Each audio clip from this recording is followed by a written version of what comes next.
Collective Con. Hey, what's up? My name is Badr Milligan, and I'm sitting here at comic colorist, artist extraordinaire Mike Spicer's booth. What up, Mike? How you doing? What's up, Badr? Nice to see you. Now, for those of you that might not know, all right, Mike Spicer is a comic colorist extraordinaire. He's the primary partner of Daniel Warren Johnson. He's colored all of his acclaimed work, including How to Do a Power Bomb, Murder Falcon. I mean, the list really goes on. Mike has also worked with Marvel and DC. He's colored for Wonder Woman, Batman, and he's the current colorist for the Transformers series, helping to redefine the Autobots and Decepticons for a brand new generation. Mike, it is always a pleasure seeing you here at Collective Con, buddy. Mike, now, I mentioned in the intro that you and Daniel Warren Johnson's partnership is pretty legendary at this point. For those that might not know, how much of your color approach is discussed ahead of time, and versus how much of it is you just reacting almost to seeing? zero. Wow. And that's from like the beginning too. I did like a test page and stuff, and just the work I was sending in. And I think Extremity was the first thing we did, and it just clicked. We just clicked. I guess Dan likes my colors, and really all we do is like he'll send me the scripts, an idea of what he wants to do, and then I send stuff back, and he has little, maybe just small things here and there. If I miss something, or like if there's a part of the art where it should be like background instead of like character or something. But yeah, not a ton of direction. He trusts me to 100%, I think. Yeah, I think it better.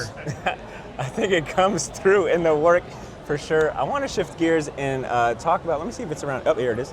I want to talk about Batman. The my second favorite subject. Yeah, Besides my wife. The Batman. That was a husband answer if I've ever heard one. I want to talk about Batman: The Second Night. It is a timepiece period, right? It takes place in 1939, if I'm not mistaken. Right. You do the colors on this alongside Dan Jurgens, who's the writer, and the amazing Mike Perkins. He's the best. Perkins, yeah, who's a great artist. How do you go about shifting your brain from neon, big robot, explosions and Transformers to something a little more grounded, more shadowy, and more noir? Well, I used to bounce from one book to another. I mean, I still do, but so I prefer to work sequentially. So I prefer to work let's say I'm doing Transformers, I'd prefer to work 1 through 20, and then jump on to the next book. I used to because sometimes the artist will send you art, and you'll be waiting on some more pages from them, and you'll get art from another artist, so you don't want to be waiting around, so you'll jump to another book. But for me, it's I prefer to work on one book and go to the next for that exact reason, because I want to stay in that mindset and the vibe of that book, and remember what I'm doing from the couple pages before, because it really is the colors are storytelling as well, and you have to make sure that you're in the story. Yeah. You're mentally in the story and helping move it along, hopefully. And I'm glad you said that about the purpose of colors in a comic book, because I feel like a common misconception that maybe a casual fan or people just not in the know have is that colors just fills in the line. But I've always thought of as a colorist more like the director of photography. Right. Could you speak to maybe what are some of those common misconceptions that people get wrong about the comic color stuff? Yeah. Again, it's not just just adding color. There's a lot of color theory to it. Color makes you feel different emotions: angry, sad, scared, and attention can add tension. There's a lot of storytelling when it comes to colors. Yeah. If you go into even just things you don't even really pick on, you can think of action scenes as red and orange and yellow, because they're very vibrant and there's a lot happening and very powerful. But then there's stuff you don't think about, let's say you're in a hospital scene. Most of the time that stuff's got green in it. For some reason, the hospitals have traditionally had green colors on the inside. So things you don't even think about, the walls in the hospital, what colors those would be, and how. Because if you had a purple hospital, you walk into a purple hospital, you're that doesn't feel like a hospital. So you have to know these things as well, just the simple things, but also the storytelling things too. I think I'm in a Jamba Juice. Right, I don't think I'm gonna get my leg fixed. I'm working on a book right now. It's 1970s. You wouldn't have a neon green car, just basics like that too. Yeah. Some things you don't even consider, but if you did have that in there, it'd stand out. But again, the storytelling elements are the most important part of the color. A sad part of the story. Again, you don't want huge, vibrant colors because it wouldn't make sense. You'd feel off. You'd literally look at it and I feel this doesn't feel right. Yeah. Without even thinking about it. That's well said.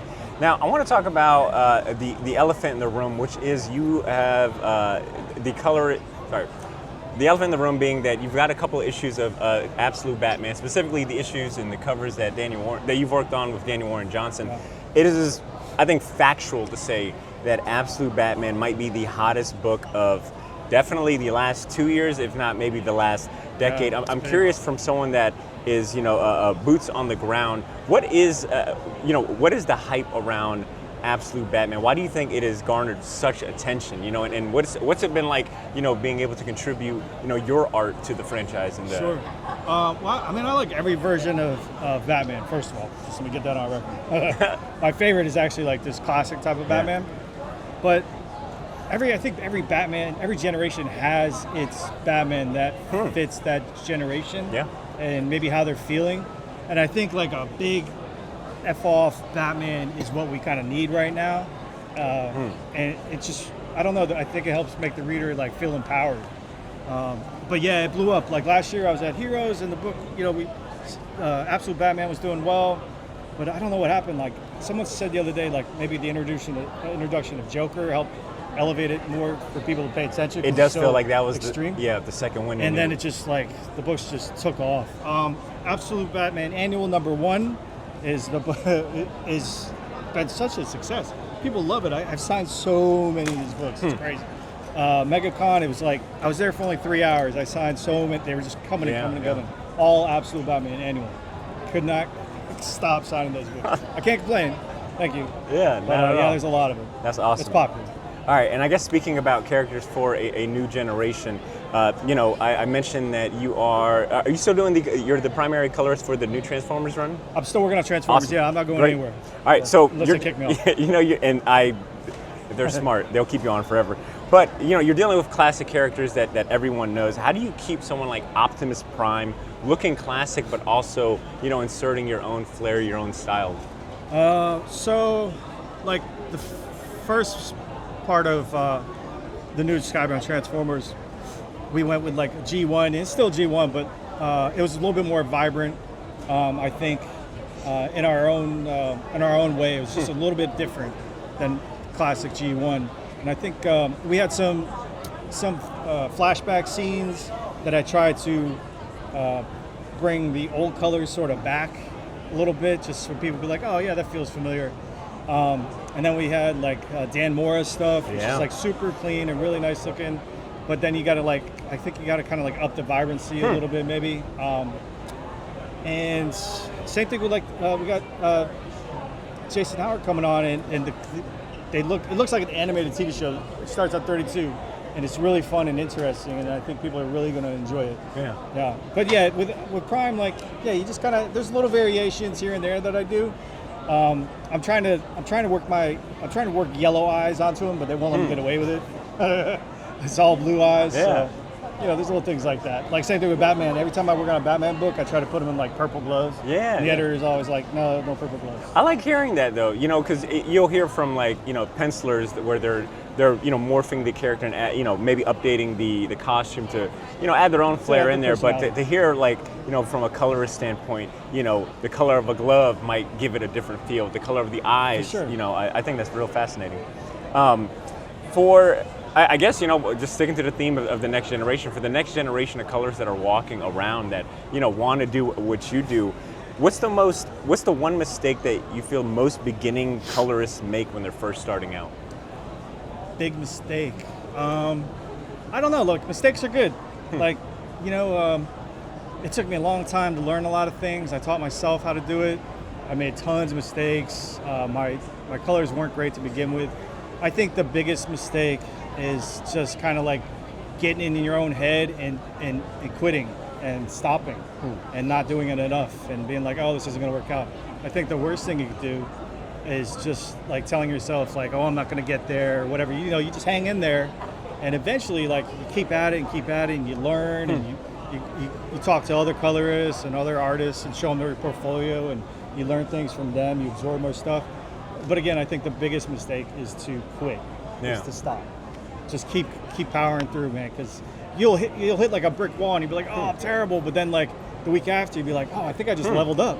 Yeah. Like, what just happened? Where'd that come from? You know what I mean? One foot after the other. Okay, last question. Obviously, we're recording this live at your booth. You've got some incredible things here. If you could pick one thing that you feel represents, what is the most Mike Spicer thing on this table that someone can buy the next time that they're at Collective Con and come to see you? Geez, that's tough. Probably this black and white cover right here. Just because I love this freaking cover from Dan. I also want to say I'm a proud owner of this said cover from Mike's table as well. It is amazing. It's a black and white cover. I didn't do the cover. I did the interior with Dan, but I really love that sort of gritty Wolverine sort of story. I mean, I love the Batman stuff. I can't complain about any of that. I love working on all Batman. I'm a huge Batman fan. But as far as like me personally inside my own head, I'm like dark Wolverine samurai type. All day. I love it or too. Batman with purple gloves. Yeah, awesome. Mike, this has been a pleasure, man. Thank you so much. Thanks, man. Collective Con. Nice to see Next you. time you see Mike Spicer at a convention, make sure to stop by his table. I'm Badr Milligan for Collective Con. Take care.